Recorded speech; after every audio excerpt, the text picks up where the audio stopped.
m'appelle Gaston Giroualette et je me perçois comme un ambassadeur des vertus.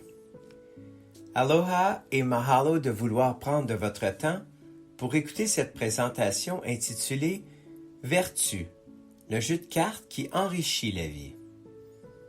Alors d'où vient ce jeu de cartes? Tout d'abord, j'ai passé mes premières années d'enfance dans un orphelinat.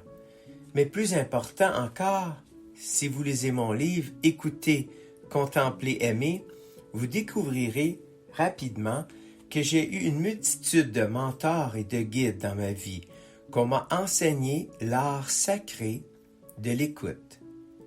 Écoutez quoi, vous vous demandez? Sans doute. La seule voie digne de notre attention, de mon point de vue, est notre voix intérieure, notre intuition, si vous voulez, ou mieux connue dans de nombreux cercles sur le nom de l'Esprit Saint. J'ai passé les 40 dernières années à contempler ou à prier chaque jour pendant 30 minutes, 2 fois par jour, une fois au début de ma journée et l'autre avant de m'endormir. Vous vous demandez peut-être, que faites-vous durant cette période? J'exprime ma gratitude pour tout ce que j'ai reçu. Et une fois que j'ai bien exprimé ma gratitude, j'écoute cette force intérieure qui a toujours mon meilleur intérêt à cœur. Qu'est-ce que cet engagement m'a permis de réaliser? Une communion quotidienne avec mon jardin intérieur, me permettant de développer une relation avec une puissance supérieure à moi-même. Ainsi, depuis des décennies, je suis ces instructions à la lettre et j'ai découvert que cette force supérieure m'a toujours amené des conseils qui sont toujours pour le bien du tout et pour mon propre bénéfice en même temps. C'est ainsi que fonctionne cette force divine. Voici donc comment est né ce jeu de cartes Vertu en 2006. Lors d'une de mes contemplations nocturnes, j'ai reçu ce jeu de cartes que nous appelons maintenant Vertu. Le soir même, j'ai tout écrit et le matin suivant, j'ai commencé à chercher un infographiste pour commencer ce projet.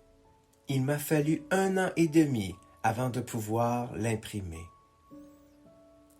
Une fois que j'ai reçu les 300 jeux de cartes, j'étais excité à l'idée d'offrir ce cadeau à l'humanité. La nuit même que j'ai reçu ces cartes, j'ai contemplé, comme je le fais tous les jours. Pendant cette contemplation, il m'a été clairement demandé de m'abstenir d'apporter ce cadeau en ce moment et qui serait plus utile au monde une fois que l'économie mondiale serait dévastée, car les gens apprécieraient davantage. J'ai été complètement révolté et déçu profondément par cette demande. Je venais d'investir des milliers de dollars, des centaines d'heures et d'innombrables ressources. J'étais en colère et clairement hors de moi-même. Pourtant, j'avais appris à faire entièrement confiance en cette guidance intérieure. Mais le doute peut parfois être très utile si nous osons demander. C'est ce que j'ai fait. J'ai dit à mes guides intérieurs que si je voyais un arc-en-ciel, le lendemain, j'écouterais leur instruction, sachant très bien qu'en plein mois de novembre, il n'y aurait pas d'arc-en-ciel dans le ciel du Québec. Pour moi, je pouvais enfin sortir ce cadeau au monde dans le cadre de ma mission. Cependant, le lendemain, j'ai entendu frapper à ma porte. Si quelque chose de grave venait d'arriver à la dame qui vivait en dessous de moi, elle criait à travers la porte « Viens, ne pose pas de questions, viens !» J'ai répondu « Ok, je vais sortir dans une seconde. » Elle criait encore plus fort.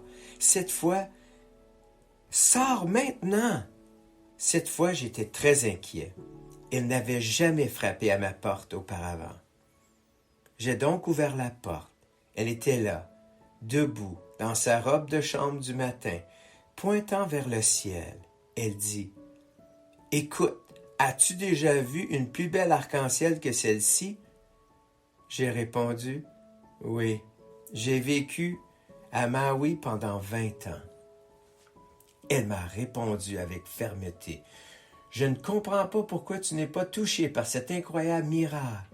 C'est ce que c'est, tu sais, c'est un miracle. » Puis, elle repartit.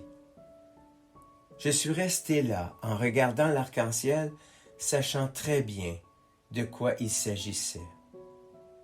Oui, je suivrai mes guidances intérieures.